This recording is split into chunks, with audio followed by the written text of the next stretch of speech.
والإسلام، وأشهد أن لا إله إلا الله وحده لا شريك له، وأشهد أن محمدا عبده ورسوله. اللهم صل على محمد النبي وأزواجه أمهات المؤمنين وذريته وآل بيته ومن تبعهم بإحسان إلى يوم الدين.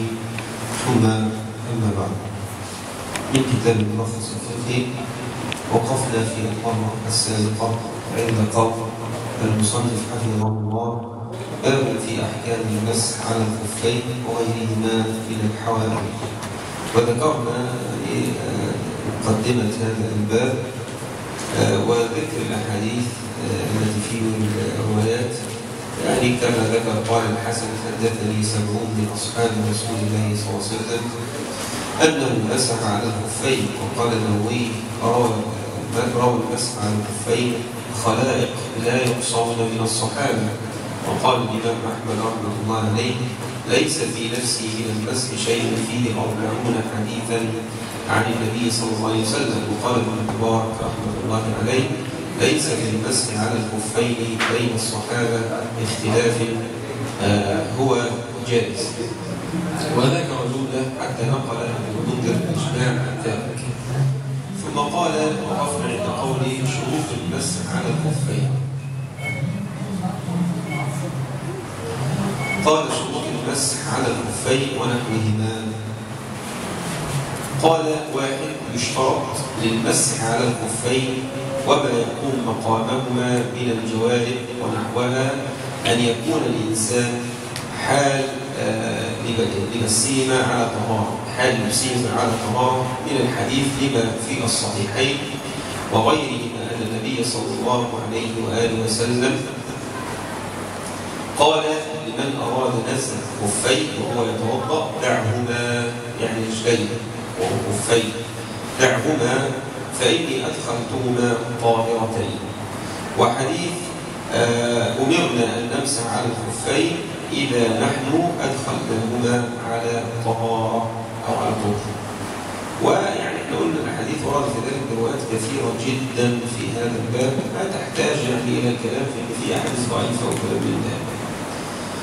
قال: وهذا واضح الدلالة على اشتراط الطهارة عند اللبس للخفين، فلو كان حال لبسهما محدثا لم يجوز المسح عليه.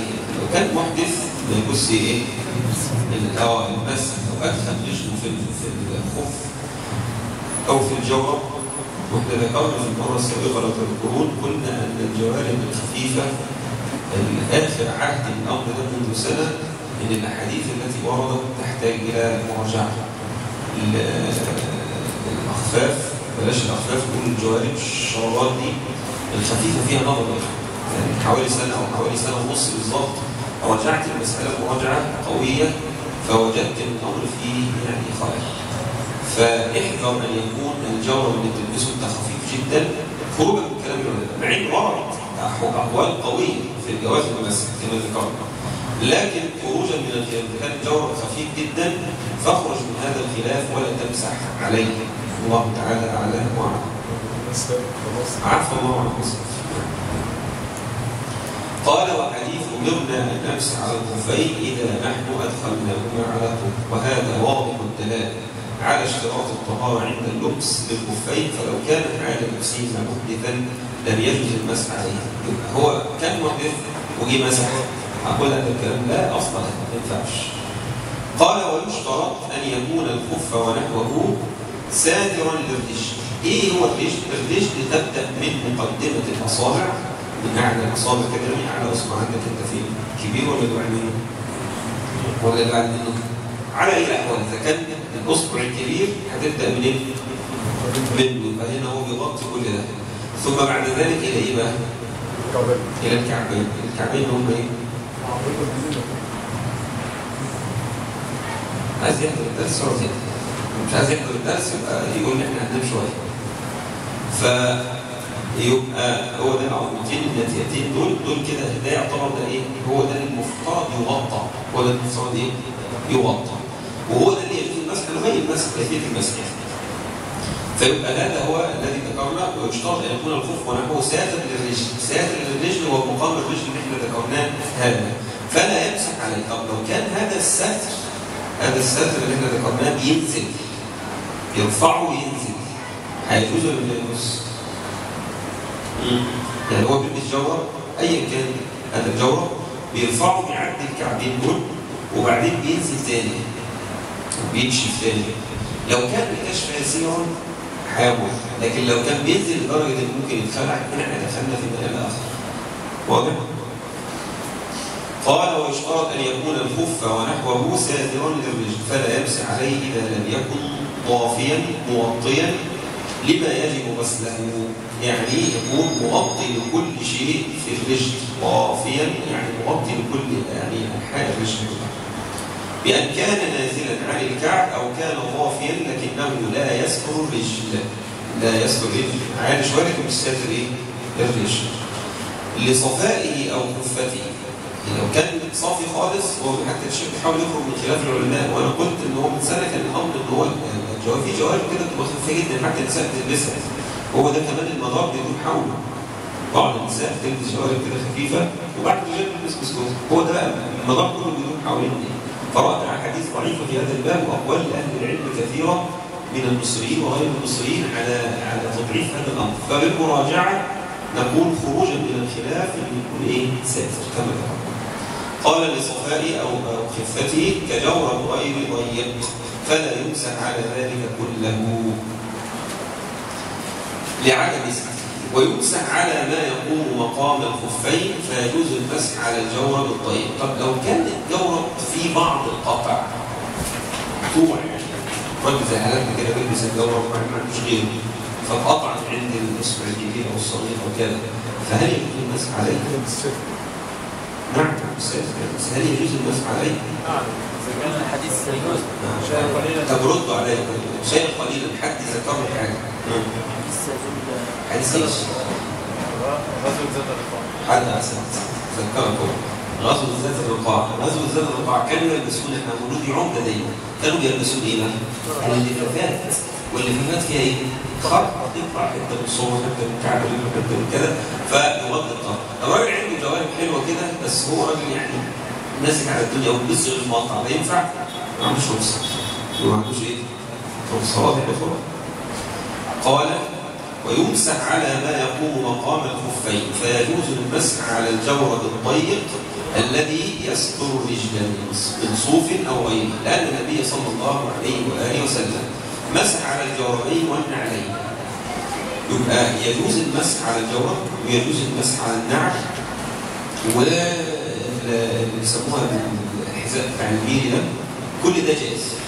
يبقى انت لما تلبس ده بدك مغطي الرجل الى فوق الكعبين باي شيء كان، سواء كان بجلد او سواء كان بجورب زي ما ذكرنا من الجوارب او شيء يسلو هذا فيجوز المسح عليه. واضح يا اخوان؟ نعم. قال ويمسح على ما يقوم مقام الخفين فيجوز المسح على الجورب الضيق الذي يستر الرجل من الصوف او غيره، لان النبي صلى الله عليه وسلم مسح على الجوربين والنعلين، رواه احمد وغيره صححه الترمذي. ويستمر المسح عليه الى تمام المده دون ما يلبس فوقه من خف او نعل. هنا هو بيمسح عليه عشان ما لبس عليه خف او نعل.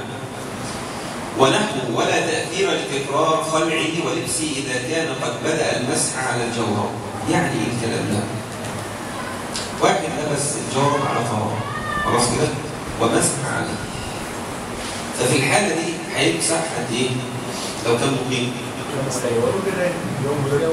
يوم كان مسافر.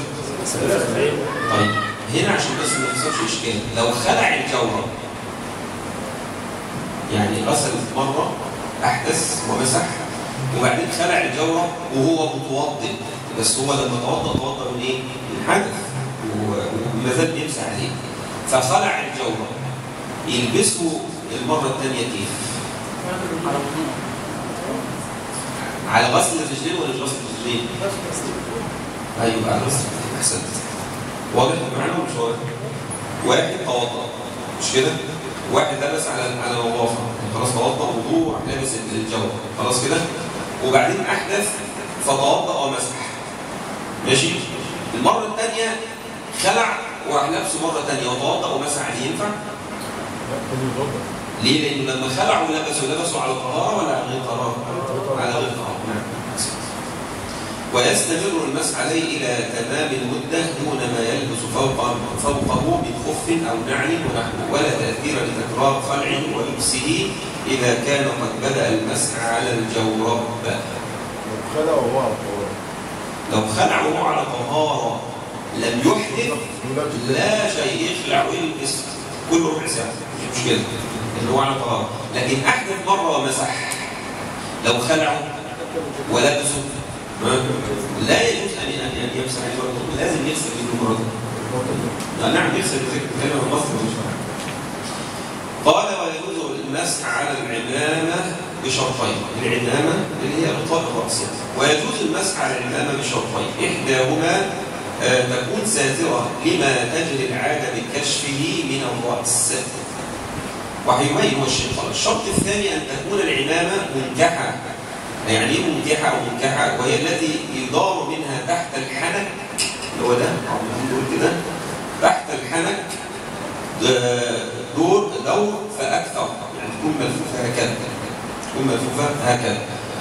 قال أو تكون ذات ذؤوبة من الخلف، يعني تنزل من الخلف، وهي التي يرخي طرفها من الخلف. وقد ثبت عن النبي صلى الله عليه وسلم المسح على العمامة بأحاديث أخرج غير واحد من الأئمة. وقال عمر ما لم يطهر المسلم على العمامة فلا طهر له. على فكرة في الأثر ده في كلام حتى عنده كلام في الأثر، في كلام حد معلق على هذا الأثر في الكتب عندكم؟ لا يمكن، لكن الأثر ده في كلام.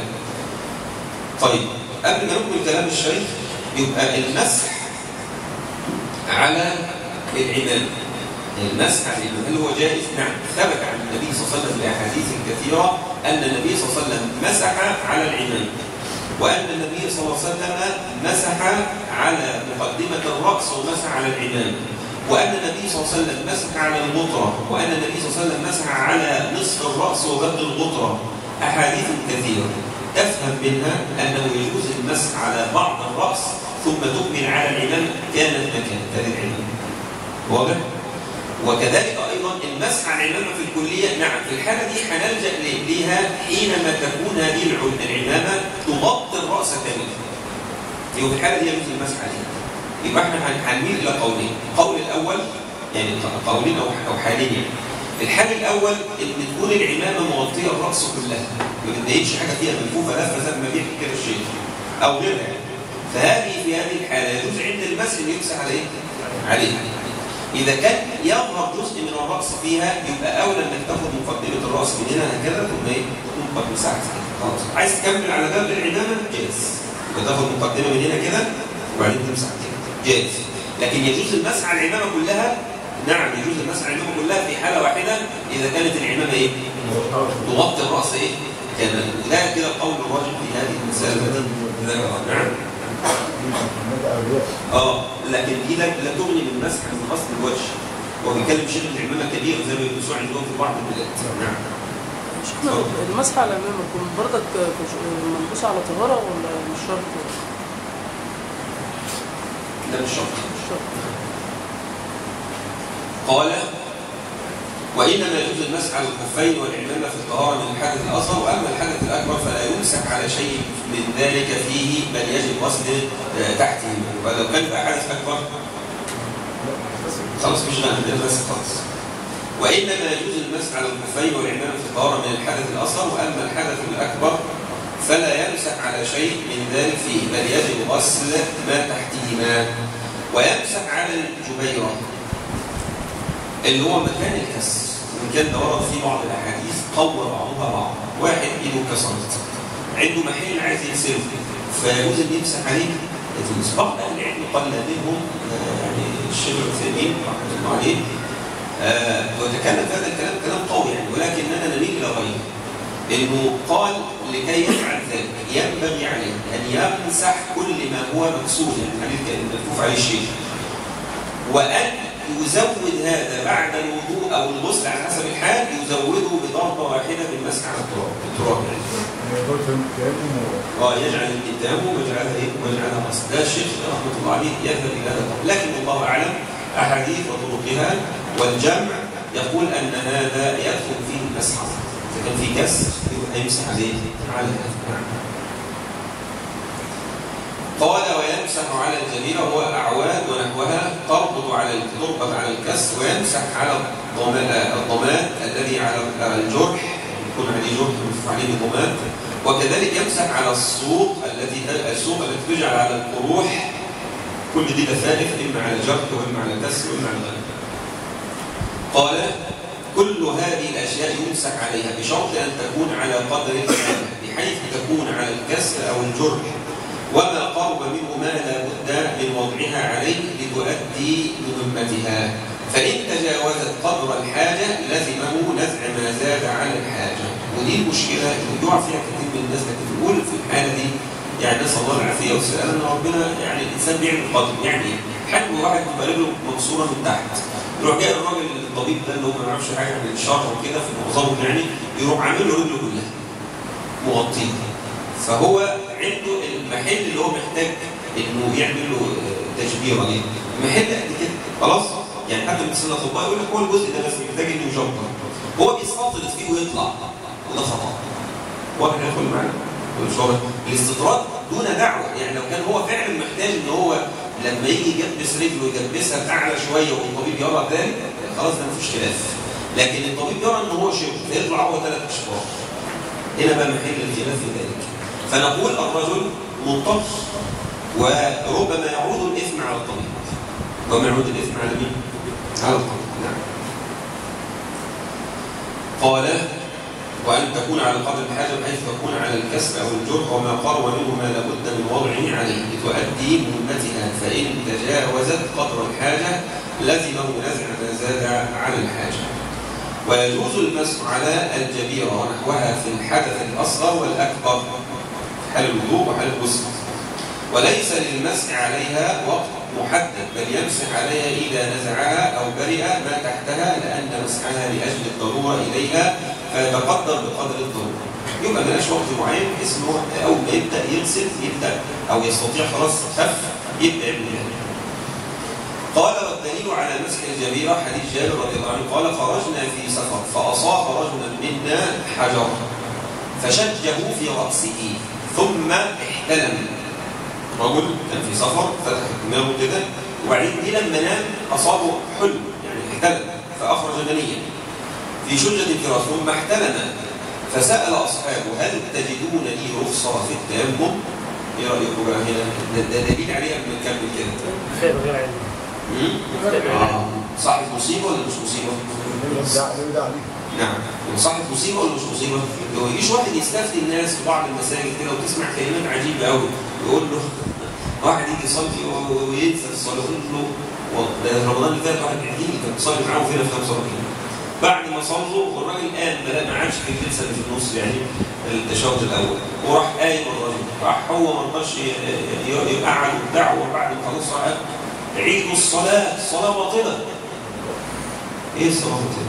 مين اللي قال الصلاة باطلة؟ جبت منين هذا الكلام؟ ده عين الجهل. فلما يفتي الإنسان بجهل يبقى يترتب عليه فاسد عظيم. نعم. قال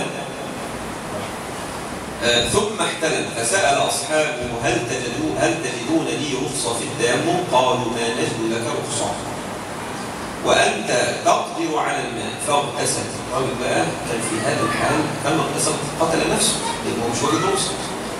قال فمات فلما قدمنا على رسول الله صلى الله عليه وسلم أخبر بذلك فقال قتلوه قتلهم الله. اسمع، قتلهم الله، يعني دعا عليهم النبي صلى الله عليه وسلم قال قتلوه قتلهم الله. ألا سألوا إذا لم يعلموا؟ عند هذا وقف الألباني. خد بالك، عند هذه وقف الألباني، وبدأ الخلاف بين أهل العلم، منهم من صحح الجزء اللي باقي ده ومنهم من يصحح.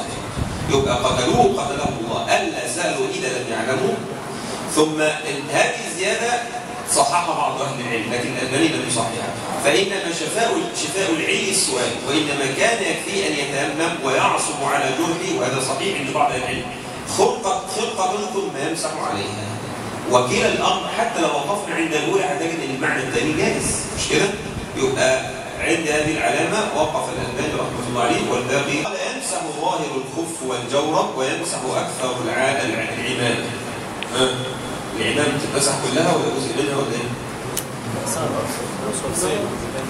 لو كانت العمامة دي بتغطي الرأس قفل الرأس، عمامة كده حاجة من أصل هذا الصحيح كده ماشي، لو عاملة كده تبقى ايه؟ هيمسح عليها كلها صح؟ طيب لو كانت العمامة دي يعني زي الطريقة اللي أنا لابسها كده والقنصوة دي يعمل ايه؟ هياخد جزء من الرأس. قال يمسح ظاهر الخف والجورب ويمسح أكثر العمامة ويختص ذلك بدوائرها ويمسح على جميع الجبيرة بتاعت الكسر. وصفة المسح على الخفين أن يضع أصابع يديه مبلولتين بالماء على أصابع رجله ثم يمرهما على ساقه، يمسح الرجل اليمنى باليد اليمنى والرجل اليسرى باليد اليسرى ويفرج أصابعه إذا مسح ويكرر المسح. الصورة دي يا إخوان زي ما الشيخ كده استغرب لكن احنا هنبين الصورة الواضحة إن هنا المسح على الجورب. واحد لابس حذاء لابس جورب لابس شيء مغطي رجليه، فلما يجي يمسح عليهم يعمل ايه بقى؟ جرى بعض الناس في بعض المساجد ان هو بيحب يمسح على الجورب بيمسح 3 مرات، وهذا خطأ فظيع. مين اللي قال كده؟ انت مسحت افضل ان انت تكونش مسحت تغرق رجله تغرق الشراب خش المقام. شوفوا انا كده بعض الناس يقعد هو ياخد مسحه وياخد مسحه ثانيه وياخد ميه ثانيه وياخد مسحه ثانيه وميه ثانيه وياخد مسحه ثالثه. لا انا كمان مش كويس ممكن تزود مرتين ثلاثه تانيين وخمسه. ايه اللي انت عملته؟ فالاصل يعمل ايه؟ ان يبل يديه هكذا بلا خفيفا حتى ممكن ينطر الماء ويمسح مسحه من بدايه القدم من عند الاصابع ويصعد بهما الى اعلى ما يوازي العظمتين. خلاص كده؟ هذه واحده. ورد بعضها عن الامام علي رضي الله عنه انه اخذ بيده اليسرى من تحت ويده اليسرى اليمنى من فوق ومسح عليها مسحا هكذا، لكن الاصح الذي روي عنه انه مسح هذه المسحه اعلى الخفين، المسحه اعلى الخفين، يبقى هيبل ايده كده بله خفيفه دي على اليمين ودي على الشمال، فيمسح هكذا وياخذها هكذا الى هذا المنتصف. واحده فقط لا يزيد عن ذلك نعم لا يزيد عن ذلك. واضح يا اخوان مش واضح؟ نعم. ثم قال وفقنا الله جميعا للعلم النافع والعمل الصالح. سؤال ما تقولش صح. لبس جورب ثم احدث فلبث جورب اخر يمسح على من؟ هيجي تاني. لبس جورب على طهارة يعني ثم احدث فلبس جورب اخر يمسح على ايمن.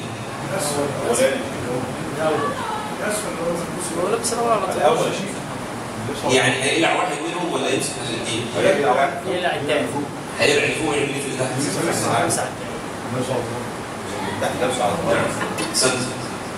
يبقى طب لو لبس واحد ثالث رابع وهكذا. احنا عندنا المسح على اللي لبسه عليه ايه بقى؟ ادخل الجورب على الجورب بعد هو على طهاره. على طهاره يبقى هيمسح اللي فوق. لو لبس الجوربين على طهاره او 5 أو 10 على طهاره واحد بعد واحد ثم لا ده سؤال اخر. لا هو مثلا كان متوضئ ولبس الجورب. لبس الجورب على طهاره نعم. وبعد كده احدث ومسح على الجورب نعم. بقى كده على طهاره. لو ادخل واحد ثاني عليه ما ينفعش لان هو لم يكن على الطهاره اللي هو هذا الحكم مبني على ايه؟ المسح الاول. ملوش علاقه بالثاني. لو لبس 3 4 هيقول اقلع 3 4 خليك على الاول اللي انت مسحت عليه فقط. واذا نعم امسح اليدين. نعم امسح اليدين. اليدين كذا يجوز نعم، ولكن على خلاف السنه، لكن جائز. السنه اللي بتمسح باليمين تمسح هنا باليمين وهنا باليمين. لو مسحت الاثنين كده عملت كده رحت ماسح على الاثنين جوزه بعض اهل العلم انه يمسح باليمين. استخدم اليمين في المسح الاثنين وبعض اهل العلم صححوا باليمين عشان يسافر باليسار. نعم انا مش كده. لكن السنه اليمين. انه يمسح باليمين لان استخدام اليمين في التطهير اولى، لكن الامر ايسر يعني لو مسح بالاثنين هكذا جاز، لو عامل كده ايده دي زي ما ذكرنا وعامل كده اهو جاز الامر ليس فيه شيء. اذا انقطعت المده او انتقضت المده بطل المسح، قضت المده وبطل المسح، ولكن هل يبطل الوضوء؟ سؤال. فهمت السؤال؟ طب انا هقول لكم سؤال ثاني وخليك توافق على اللي انت قلته ده. لو واحد توضأ ومسح خلاص كده وبقي فترة المسح وانتهى المسح قعد 3 ايام، يكون 3 ايام يمسح في السفر فانقضوا 3 ايام، ولكن هو بقى على اخر المسحه لسه قاعد، فهل لو جاء عليه وقت الصلاه الاخرى وانتهى وقت المسح لو دخل يمسح ده ما ينفعش، هل يجوز ان يصلي ولا لا؟ يجوز ان يفقه وضوءه وانتهى مده المسح. نعم بقي وضوءه ايوه يبقى بقي وضوءه وانقضت ايه؟ مده المسح، لكن الوضوء قائم ما ينفعش نقول احنا عدى عليك 3 ايام خلاص خش اغتسل او مع ذلك خش توضا من ايه؟ من جديد. الأحدث خلاص نقول له بقى توضأ وتصلي لك مرة. نعم. السؤال الأخير إذا سب الدين هل يبطل المسح؟ ليه؟ لأنه قد كفر وجب أن يغتسل وجب أن يغتسل. جاوب الحاج مشروع. واحد متوضي زي الفل كده ونازل رايح الجامع الناس الطيبة دي وهو عادي راح واحد داس عليه وقال له كذا وراح سابت الدين، هو راح يصلي جاي يصلي فراح سابت الدين، يقول له اعمل ايه؟ انه عليه حدث اكبر. عليه بص نعم بص وعليه ايه؟ والشاهد ان اشهد ان لا اله الا الله وان محمدا رسول الله وبعدين نقول له بقى تلحق الصلاه ما تلحقش الصلاه ده موضوع ثاني، يبقى هو ده كده السؤال. نعم. حد عنده سؤال في هذا الباب؟ قال المصنف حفظه الله باب في بيان نواقض الوضوء. قال عرفت ما سبق كيف يتم الوضوء بشروطه وفروضه وسننه كما بينه النبي صلى الله عليه وآله وسلم، فكنت بحاجة إلى معرفة ما يفسد هذا الوضوء وينقضه لئلا تستمر على وضوء قد بطل مفعوله فتؤدي به عبادة لا تصح به. فاعلم أيها المسلم أن للوضوء مفسدات لا يبقى مع واحد منها له تأثير فيحتاج إلى استئنافه من جديد عند إرادته مزاولة العمل من الأعمال التي يشرع لها الوضوء، وهذه المفسدات تسمى نواقض وتسمى مبطلات والمعنى واحد، وهذه المفسدات أو النواقض أو المبطلات أمور عينها الشارع وهي علل تؤثر في إخراج الوضوء عما هو المطلوب منه، وهي إما إحداث تنقض أحداث تنقض الوضوء بنفسها البول والغائط وسائر الخروج من السبيلين، وإما أسباب للأحداث بحيث إذا وقعت تكون مظنة لحصول الأحداث كزوال العقل أو تغطية بالنوم والإغماء والجنون، فإن زائل العقل لا يحس بما يحصل منه فأقيمت المظنة مقام الحدث. إليك بيان ذلك التفصيل.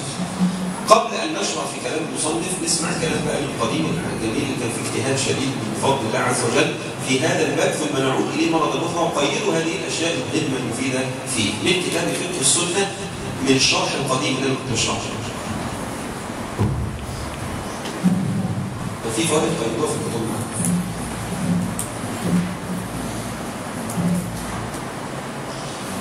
أولا نواقض الوضوء. يقول الشيخ وغير التعليقات اللي هنذكرها في عجاله، يقول للوضوء نواقض تبطله وتخرجه عن إفادة المقصود منه، نذكرها فيما يلي.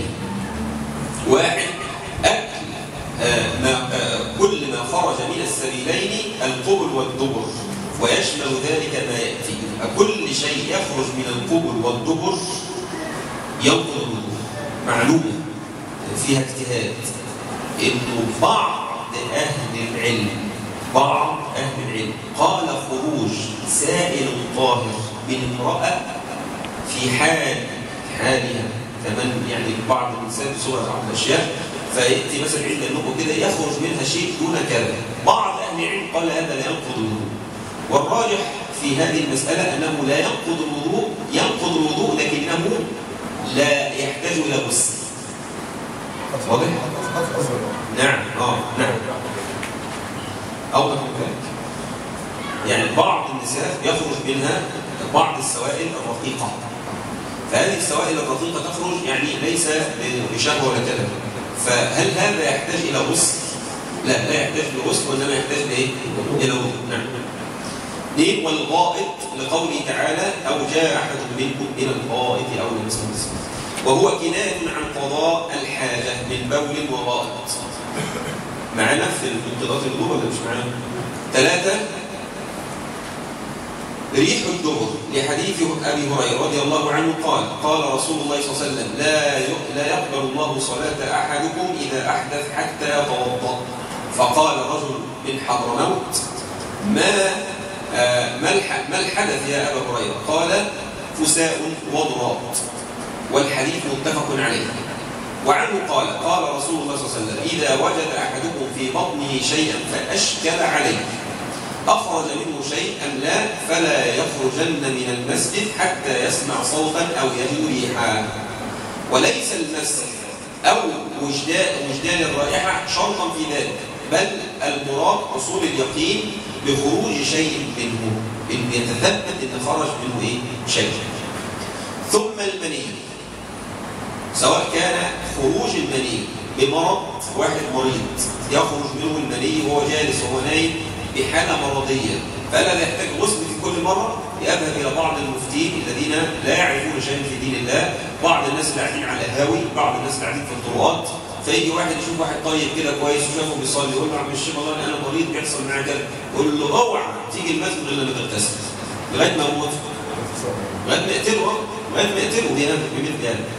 يبقى خروج المني بشهوه والذي يحتاج او احتلام او شكل ذلك. لكن كم مريض هو بمرض يصيبه كالسيلان مثلا، فهذا يحتاج ان يتوضا ويغسل العضو في كل مره.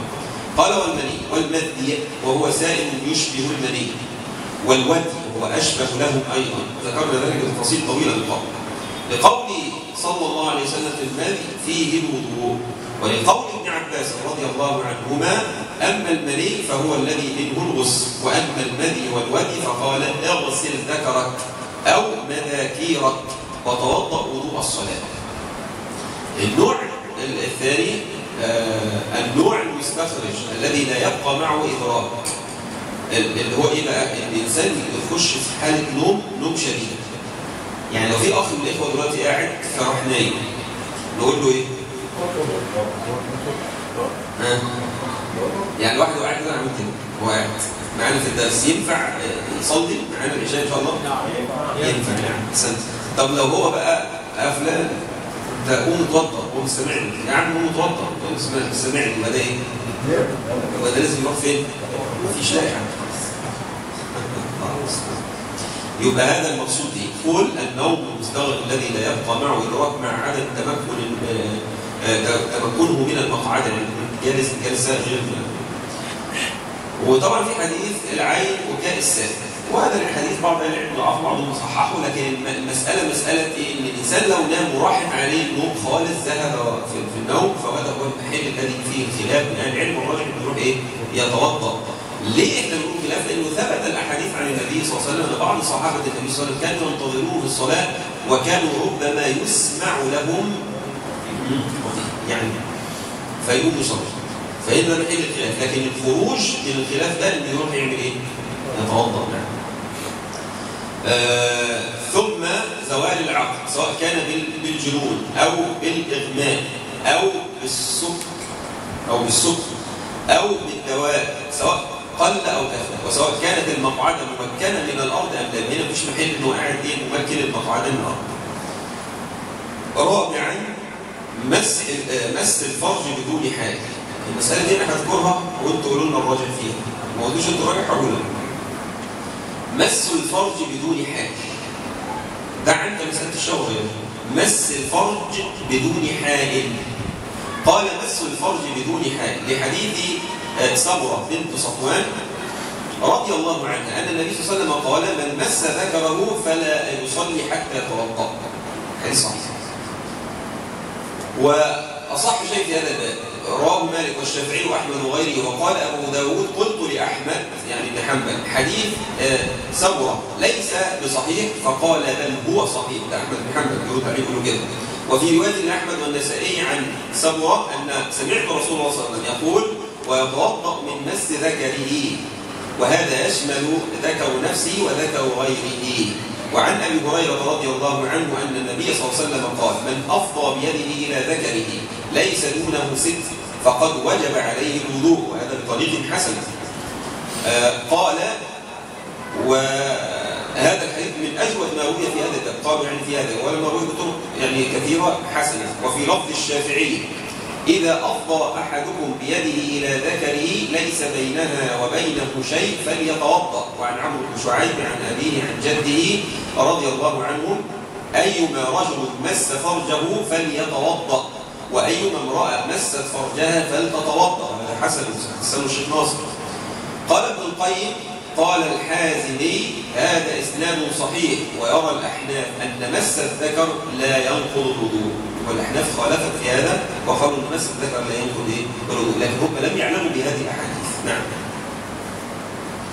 ثم الاستدلال بالحديث الآخر. قال لحديث طلق ابن عدي أن رجلا سأل النبي صلى الله عليه وسلم عن رجل يمس ذكره هل عليه الوضوء؟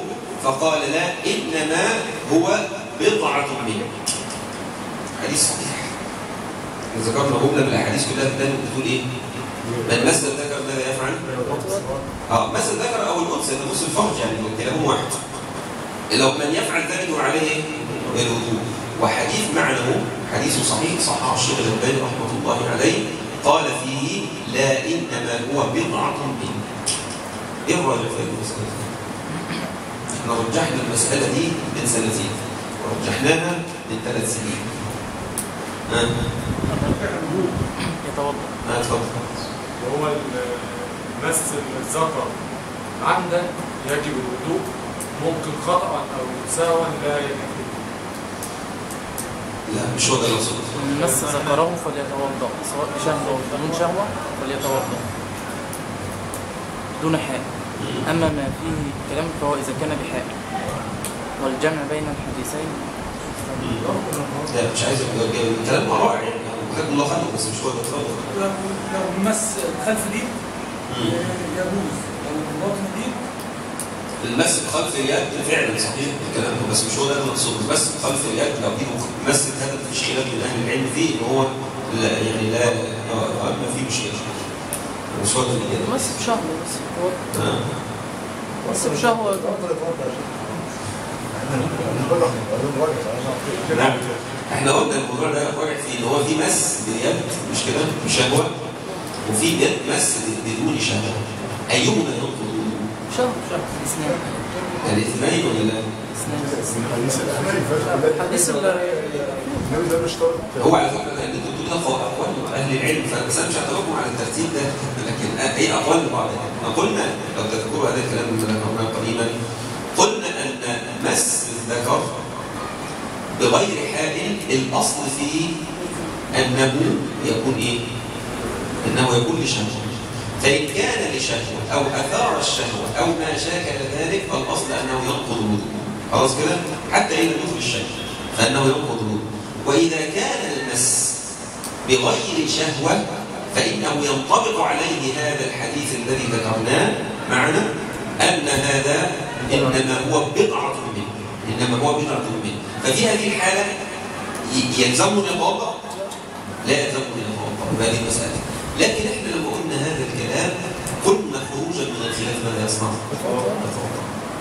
الكلام ده ما غيرناهوش من سنين. احيانا الواحد بيستطرد بعد كده ممكن يغير بعض الاقوال، لكن هذا الكلام لم نغيره منذ حوالي 7 سنين. ما غيرناش هذا الكلام. يبقى مس الفرج بشهوه باي طريقه يستوي ايه؟ الوضوء. لو اخرج من ايه؟ هو في غسل، دي مساله ثانيه. طيب لو كان المس بلا شهوه في تغيير الماء، يبقى هنا الحديث ده حجه معنا ولا مش حجه معنا؟ حجه معنا.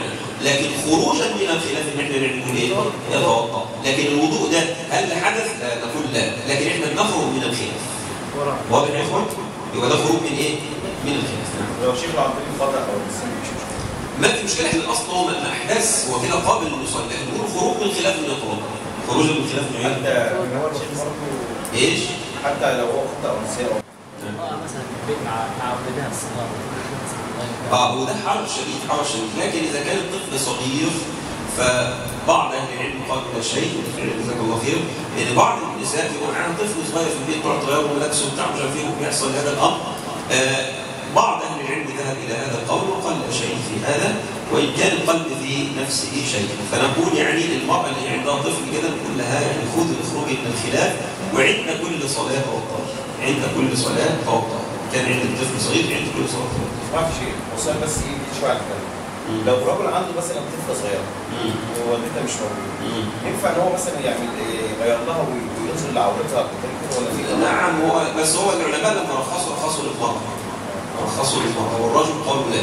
لكن لو حدث ذلك لا بأس، لكنه القول الراجح انه للمرأة ليس للرجل. المرأة ليس للرجل.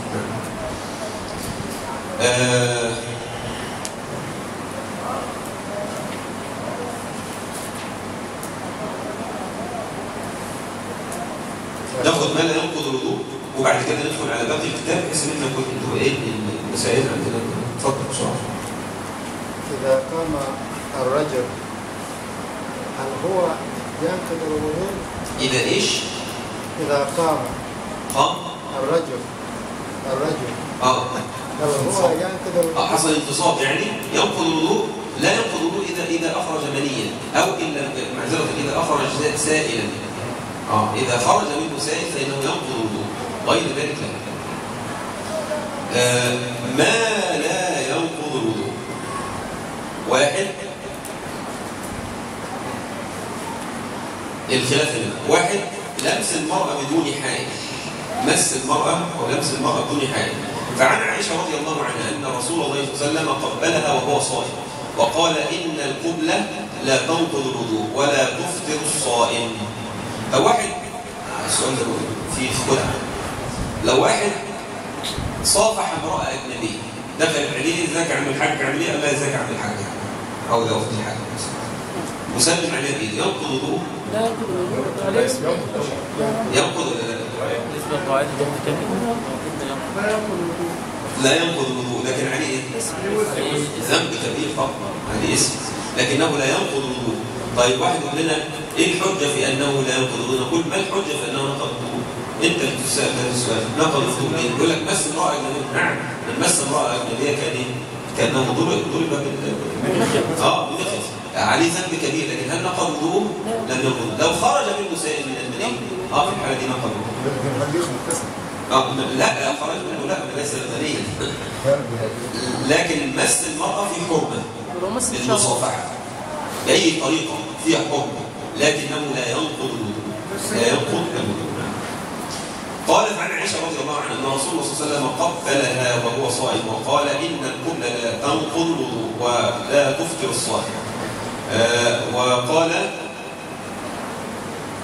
وذكر عن الإمام إسحاق بن راهويه وغيره أنه لا يعلم حجة في أن لا يعلم ضعفا لهذا الحديث والحديث حسن.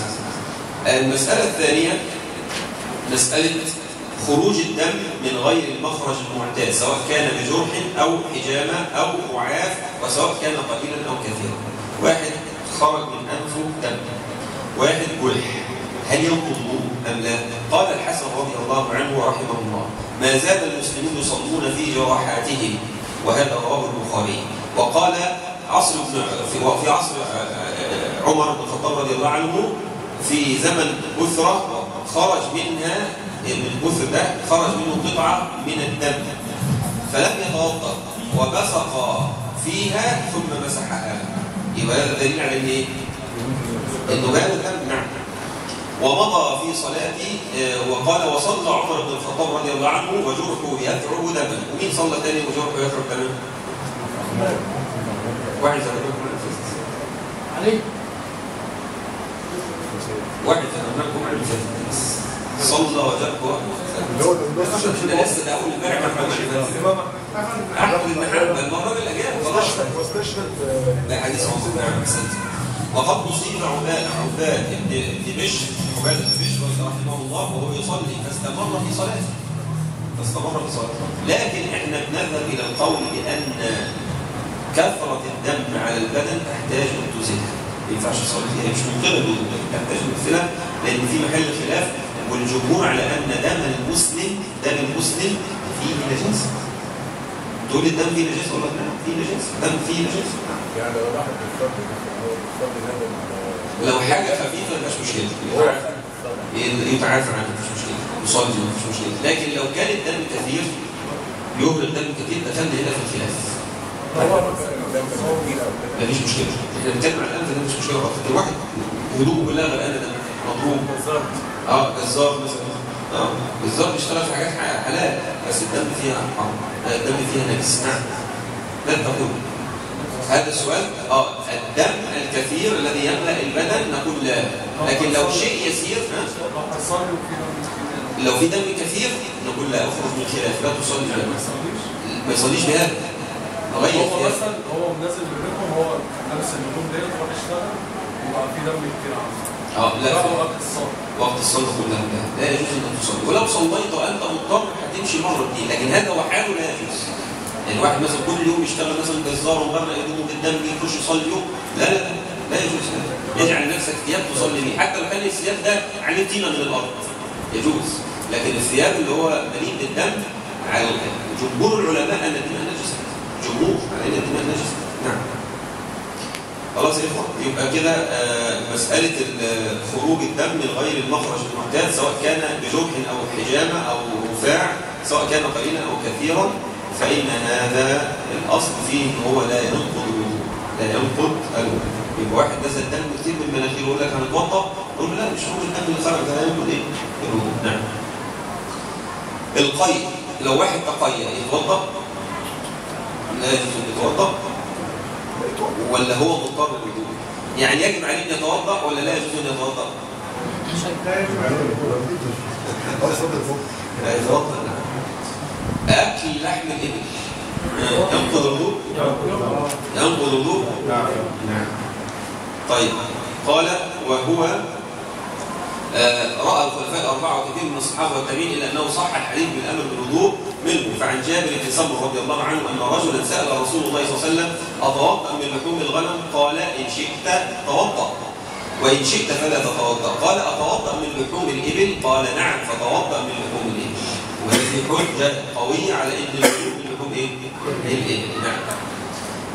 5 الشك المضاد في الحدث. واحد شك إنه بعد ما أنا أحدثت ولا ما أحدثتش فيه شك، يعمل إيه؟ لا يتوضأ. نعم. إذا شك المتطهر هل أحدث أم لا يضره الشك ولا ينتقض الوضوء، لأنه مجرد إيه؟ شك. شك. نعم. طب نرجع للكتاب عشان الوقت ما يسمحش، وهذه فوائد يعني حاولوا ان انتم تضموها للكتاب.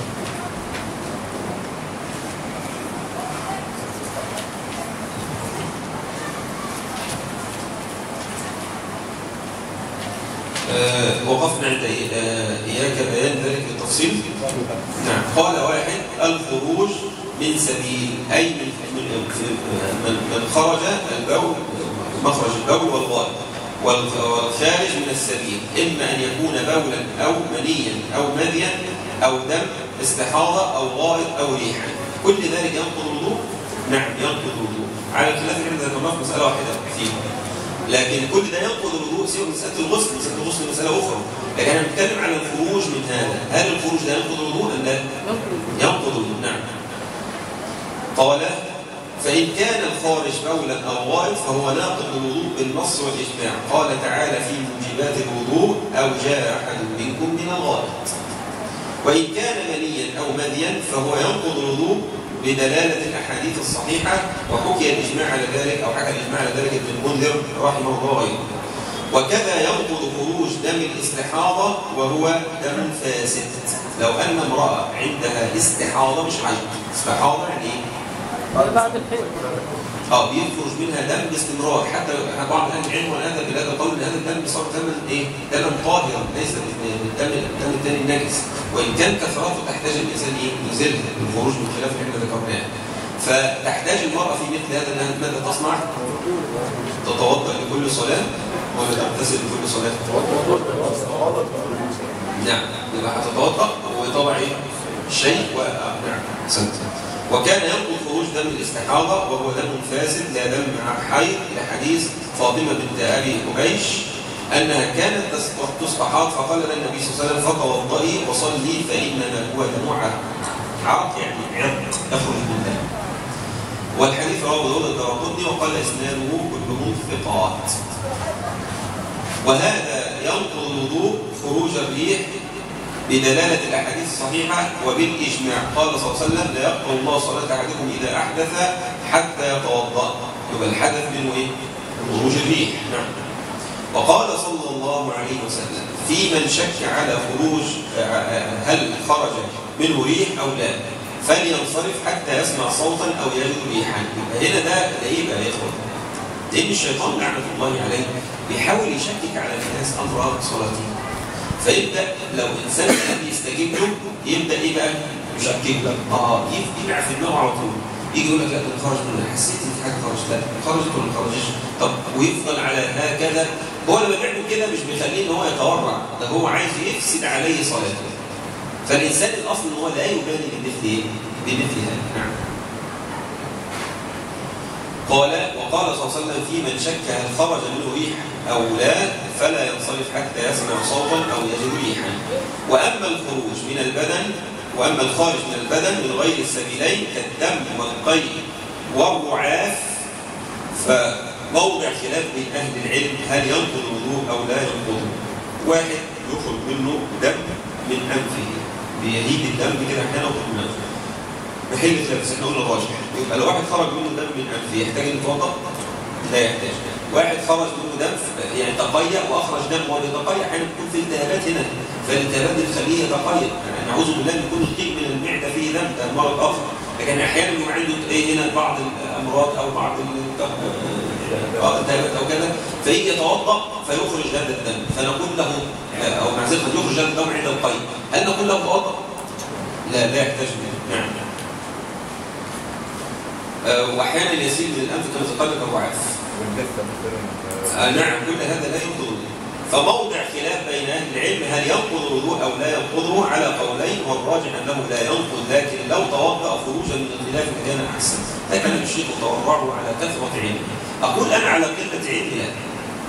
يعني ده كلام الشيخ على كثرة علمي وعلى رزانة علمي رحمه الله حفظه الله، لكن انا اذهب الى القول انه يغلق هذا الباب. لو اصاب شيء من هذه الاشياء يقول يغسلها يستنشق كذا ويصلي ولا يفتح هذا الباب على نفسه، والله تعالى اعلى واعلم. 2 من النواقض زوال العقل او تغطيته، وزوال العقل يكون بالجنون ونحوه وتغطيته تكون بالنوم. يعني ايه؟ يعني واحد يعني اغشي عليه مثلا او اغمي عليه او كذا وهو قاعد كده فتره وبعدين كده قد انتقد قولا واحدا. وفي هذه الحاله قد انتقد ايه؟ لان ذهاب العقل ينقض ايه؟ ينقض الوضوء في هذه الحاله.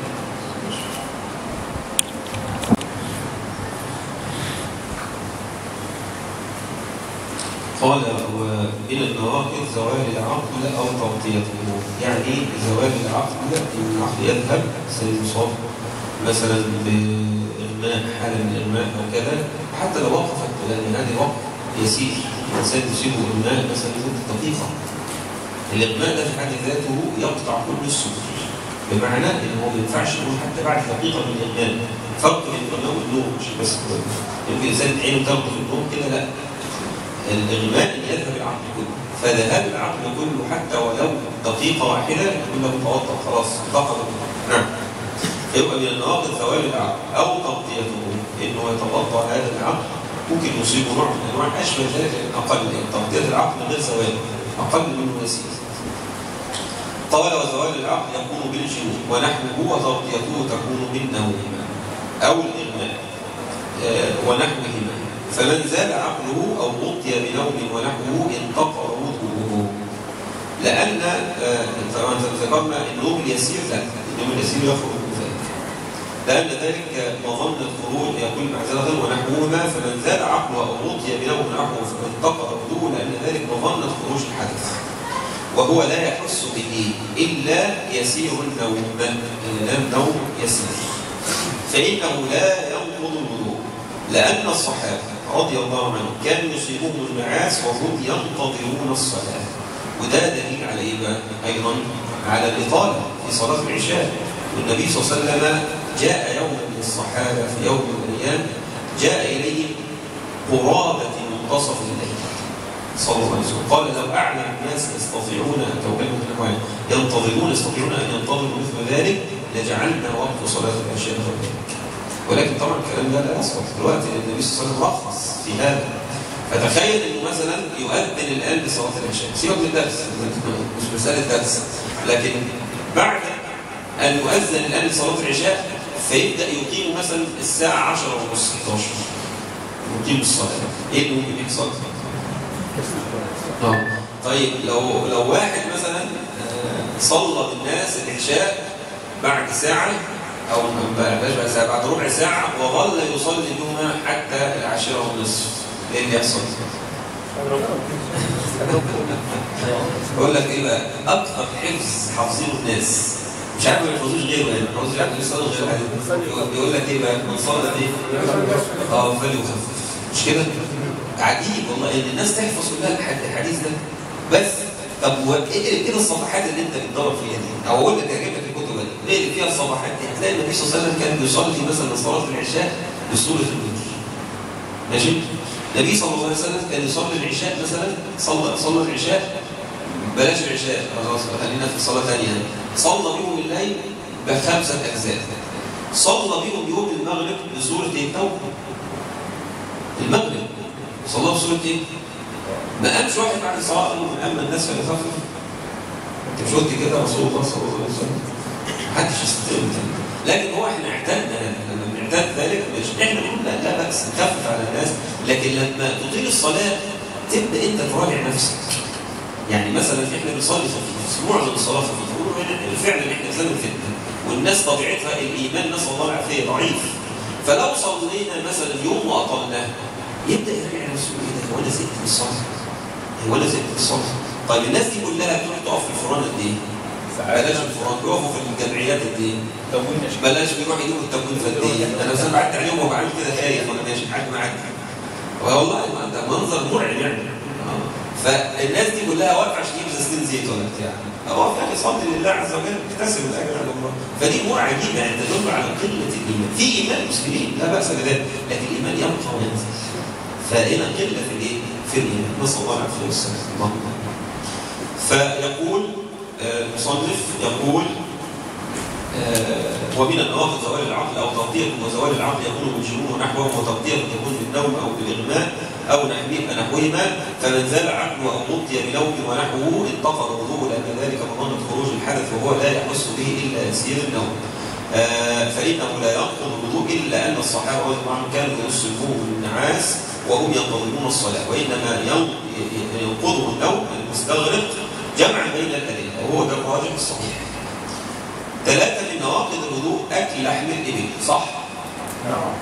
مر بين الحديث والحديث، شوف كده انت حاسس ان انت ايه؟ قال ومن نواقض الوضوء اكل لحم الابل سواء كان قليلا او كثيرا، لصحه الحديث في عن رسول الله صلى الله عليه وسلم وصراحته في حديث البراء ايضا بن عازب، توضؤوا من لحوم الابل، توضؤوا كل انواع اي ابل ايا كان. مش في حديث كبد الابل؟ بعض اهل العلم قال لك الخلاف هنا بقى في هل كبد الابل مثلا او حتى المعده نفسها مثلا كده، هل هذا يدخل فيه؟ بعض اهل العلم رخص في ذلك، وان كنت لا اميل الى هذا الله اعلم. يبقى اي شيء يمكن من الابل يتوضا الانسان. نعم. قال الامام احمد رحمه الله في حديثان صحيحان عن رسول الله صلى الله عليه وسلم، واما اكل اللحم من غير الابل فلا ينقض الوضوء. يبقى اكل لحم من غير الابل لا ينقض ايه؟ الوضوء، لان النبي صلى الله عليه وسلم صح الخبر ان رسول الله صلى الله عليه وسلم اكل لحما صلى الله عليه وسلم، خد بالك بس مش ابل، اكل لحما وبعد أن انتهى من أكل اللحم أقام الصحابي الصلاة. وكان عشان الحجة أكل النبي صلى الله عليه وسلم من عرق، خد العرق كده الراجل من يوسف بيحب الأكل ده أو التل ده فجزاك الله خير. أخذ العرق هكذا وأكل منه أكلا ثم مدغ وبلع صلى الله عليه وسلم، ثم أقام الصحابي الصلاة فقام فصلى بهم رسول الله صلى الله عليه وسلم ولم يتوضأ. يبقى ده حجة إن مش كل لحم يحكم إلى وضوء إلا لحم نعم.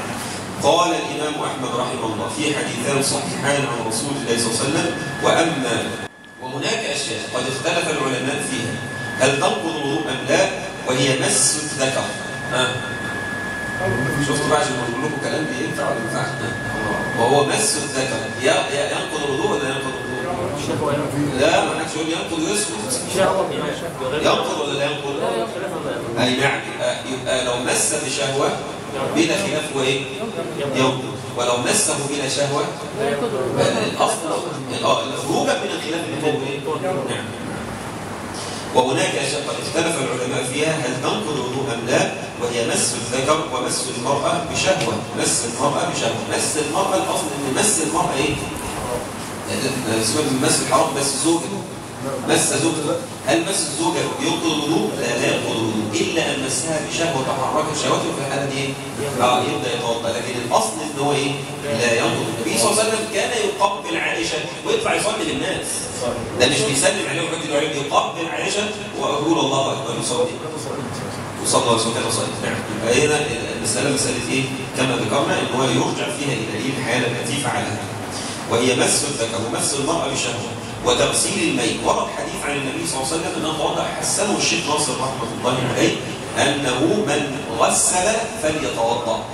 وهذا الحديث صح حسنه الشيخ ناصر رحمه الله عليه، والحديث فيه استحباب مش نقد.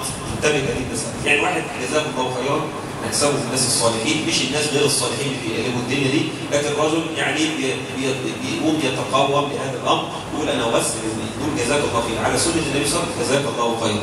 فقام فغسل الميت وهو متوضئ، فهل نقول له يلزمك انك تتوضا؟ هو ما نقولش وضوء، هو قام يغسل مين؟ المتوفي ده. فبعد ان غسله هل يتوضا؟ نقول يستحب، لان ورد حديث يدل على ذلك على الاستحباب ليس على النقد. يبقى ما انتقدش وضوءه لكن يستحب انه يعمل ايه؟ نعم يتوضا. قال وهي مس الذكر ومس المرأة بشهوة وتغسيل الميت والردة عن الإسلام.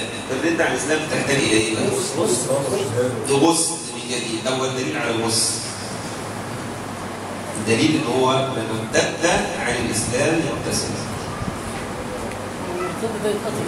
الإسلام يغتسل. المرتد ده يتقتل. وأنت غلط. إيه الحكم؟ فلما أشهد أعلن إسلامه قال اللي هو مين ده؟ ثمامة والمسائل. نعم. فذهب فماذا صنع؟ اغتسل. إن كنا بنميل إلى هذا القول، وأقوال أهل العلم كذلك عليهم الجمهور أن الغسل يحتاج لكي يدخل الإسلام كما ورد بعض الأحاديث وقول بعضها بعضا، إلا أن بعض أهل العلم قالوا لا يلزمه الغسل. فانتبه لهذه المسألة. إن واحد أسلم، واحد كان كافر وأسلم، نقول له إيه؟ شهادة أن لا إله إلا الله وأن محمدا رسول الله، تغتسل بذلك. فدي حكم تبقى شبه الكلام يعني إيه؟ في يعني مش استطراده بس. واحد دخل في الإسلام الآن، خلاص كده؟ كان جامع امرأته واغتسل، بس اغتسل وهو نصراني. ماشي؟ خلاص كده؟ معلوش حاجة. وهو أنت لو حطيت إيدك عليه تتنجس؟ مفيش حاجة. فجاء الراجل ده قال أشهد أن لا إله إلا الله وأن محمدا رسول الله، أنا راجل مسلم. إيه ده هيأذنوا للصلاة؟ تمام تفضل عشان أصلي. صحت الصلاة؟ نعم صحت الصلاة. نعم صحت الصلاة. لكن خروجا من الخلاف نقول له إيه؟ اغتسل خروجا من الخلاف. لكن من يستطيع أن يبطل صلاة الرجل؟ رجل كان كافر أسلم وشهد أن لا إله إلا الله وأن محمدا رسول الله، ثم دخل الدعوة فتوضأ وضوءه للصلاة، وقف معنا يصلي العشاء، نسأل الله عز وجل يرزقنا الآن، فصلى معنا العشاء، فبعد ما صلى معنا العشاء نقول له إيه؟ الصلاة دي باطلة وراح اغتسل؟ يعني دخول الإسلام لا يوجد الغسل. لا يوجد الغسل. لأنه حتى بعض أحاديث استدلوا بها ضعفها المشايخ. نعم. يبقى الغسل خروجا من الخلاف. يبقى الغسل هنا إيه؟ خروجا من إيه؟ من الخلاف. والله أعلم. قال هناك أشياء قد اختلف العلماء فيها هل تنقض الوضوء أم لا، وهي مس الذكر ومس المرأة بشهوة وتغسيل الميت والردة عن الإسلام. فمن العلماء من قال إن كل واحد من هذه الأشياء ينقض الوضوء، ومنهم من قال لا ينقض الوضوء. والمسألة محل نظر واجتهاد، لكن لو توضأ من هذه الأشياء خروجا من الخلاف لكان أحسن. هذا وقد بقي. شوف كلام الشيخ وبيتورع. أنا عايز لما تيجي تسمع كلام هذا الرجل العملاق الذي يعني اللي موجودين بنفس قدره قريب جدا في هذه الأيام. هذا الرجل العملاق لما تكلم بالخوف وهذا الأمر تشعر فيه. تشعر في هذا الرجل كده أحسن. التقوى نعم حفظه الله. قال وهذا وقد بقيت مسألة مهمة تتعلق بهذا الموضوع، وهي من تيقن الطهارة ثم شك في حصول ناقض من نواقضها ماذا يفعل؟ قال لقد ثبت عن رسول الله صلى الله عليه وسلم في الحديث الذي رواه مسلم عن أبي هريرة رضي الله عنه أن رسول الله صلى الله عليه وسلم قال إذا وجد أحدكم في بطنه شيئا فأشكل عليه أخرج منه شيئا لا فلا يخرج من المسجد حتى يسمع صوتا أو يجد ريحا. ده مر بنا ولا مر بنا؟ مر بنا نعم. فدل هذا الحديث الشريف وما جاء معناه على أن المسلم إذا تيقن الطهارة وشك في انتقادها أنه يبقى على الطهارة لأنها الأصل ولأنها متيقنة، وحصول الناقض مشكوك فيه واليقين لا يزول بالشك. يبقى الأصل أن أنا طاهر. لما يجي الشيطان يعبث في رأسي ويقول انت لا مش طاهر انت كذا كذا ويقول اعوذ بالله من الشيطان الرجيم، الأصل ان انا ايه؟ إلا أن يتيقن لي ان انا ايه؟ أحدث. نعم. قال وهذه قاعدة عظيمة عامة في جميع الأشياء أنها تبقى على أصولها حتى يتيقن خلافها. وكذلك العكس، فإذا تيقن الحدث وشك في الطهارة فإنه يتوضأ لأن الأصل بقاء الحدث فلا يرتفع بالشك. والأصل بقاء الحدث فلا يرتفع بالإيه؟ بالشك. واحد هو أصلا ما توضاش لكن هو عارف إنه مش متوضا، لكن جاله إحساس كده، وده دايما بيدي للكسالى. الشيطان ما بينشغلش بيهم قوي لأن دول في الجانب الثاني، وممكن يشتغل في الجانب الثاني. لكن يجي مثلا الواحد أصلا هو ما بيحبش يتوضا وبيكسر عن الوضوء وعن الغسل وكده، فيقول له خلي بالك أنت كنت متوضي للصبح أنت نسيت ولا إيه؟ متوضي للصبح ممكن يكون أحدث له، فيبقى ده يتوضا ولا لا يتوضا؟ نعم. يقول لأن الأصل بقاء الحدث فلا يرتفع بالشك. ثم يقول الشيخ يعني حفظه الله أخي المسلم عليك بالمحافظة على الطهارة للصلاة والاهتمام بها، لأنها لا تصح صلاة بدون طهور، كما يجب عليك أن تحذر من الوسواس وتسلط الشيطان عليك بحيث يخيل إليك انتقاض طهارتك ولبس عليك، فاستعذ بالله من شره، اعوذ بالله من الشيطان الرجيم، ولا تلتفت الى وسواسه، واسال الله العلم عما اشكل عليك من امور الطهاره لتكون على بصيره من امره، واهتم ايضا بطهاره ثيابك من النجاسه، ما تبقاش على ثوبك فيه نجاسه، فيه اشياء ما بتنجس، لكن ما تبقاش انت في وسط النجاسه وتقول انا مش عارف ايه. لتكون صلاتك صحيحة وعبادتك مستقيمة، فإن الله سبحانه وتعالى يحب التوابين ويحب المتطهرين، يحب التوابين ويحب المتطهرين. قال فوفقنا الله جميعا للعلم النافع والعمل الصالح. هنقف عند قول المصنف باب في أحكام الغسل، وهذا يعني نرجئه للمرة القادمة. غدا بالنسبة لغدا هنشرح كتاب ايه؟ بس انا شايف الاخوه بقى تكسل في الكتاب ايه؟ مختصر من ده هذه طهاره مش بقى للباطل للظاهر، طهاره ايه بقى؟ للباطل. ازاي تفوتكم يا اخوه هذه الاشياء؟ يعني انا بتعجب ان انتم بتتركوا هذا الباب. يعني السبت ولا الدرس اللي فات كان بعض الاخوه وكثير من الاخوه لم يحضروا هذا السؤال المالي. هذا يعني يحتاج الانسان يعاود نفسه على مثل هذا. قلنا مختصر منهاج القاصدين يحتاج الانسان ان هو ينظر فيه، لان هذه تربيه تحتاج ان تفكر في مثل هذا، تحتاج ان تنظر الى هذه الاشياء، تحتاج انك تتعلم تعاود نفسك. هتلاقي فيك كبر، هتلاقي فيك خداع، هتلاقي فيك ايه؟ نفاق، هتلاقي اشياء كثيره مثل هذا. يعني المره اللي فاتت احنا كنا بنتكلم عن ايه؟